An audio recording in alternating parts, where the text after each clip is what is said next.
Мәрҗани мәчете ишек алдына Рамил Курамшин белән хушлашу мәрәсименә җырчылар, баянчылар, халык көйләрен яратучылар җыелган.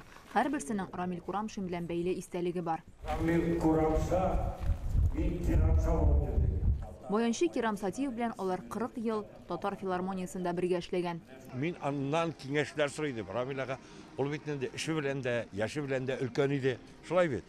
Аның инде теге опыт дибез бит, тәҗрибәсе зур иде. Мин аннан күп әйберләрне алайдым, киңәшләшә идек.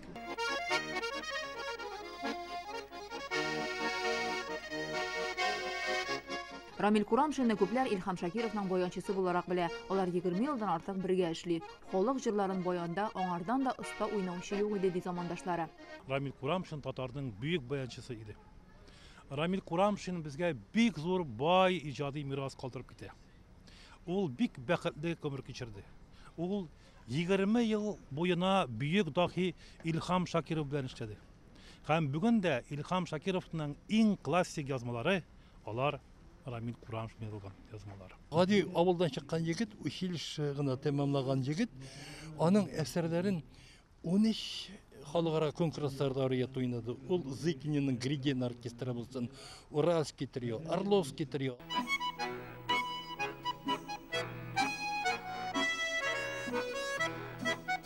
Рамил Курамшин халык көйләрен баянда уйнап, телевидениедә аерым концерт биргән кеше. Баян белән оркестр өчен концертина яза. Аны Казан дәүләт мәдәният институтының халык уен кораллары оркестры белән яздыра һәм радио-телевидение фондына тапшыра. Рамил Курамшин 200 дәп җыр авторы, үз җырларын үзе дә башкара.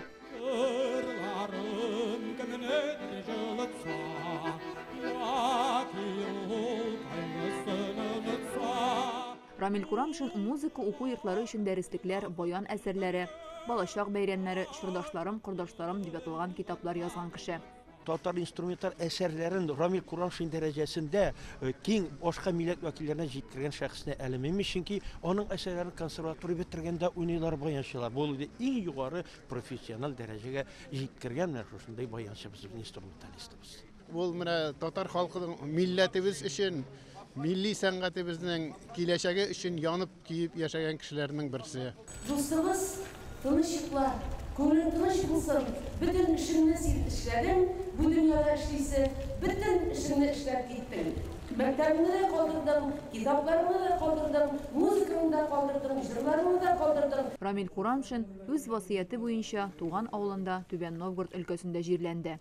Фәризә Мәҗитова, Алмаз Зиядинов, Яңа гасыр каналы.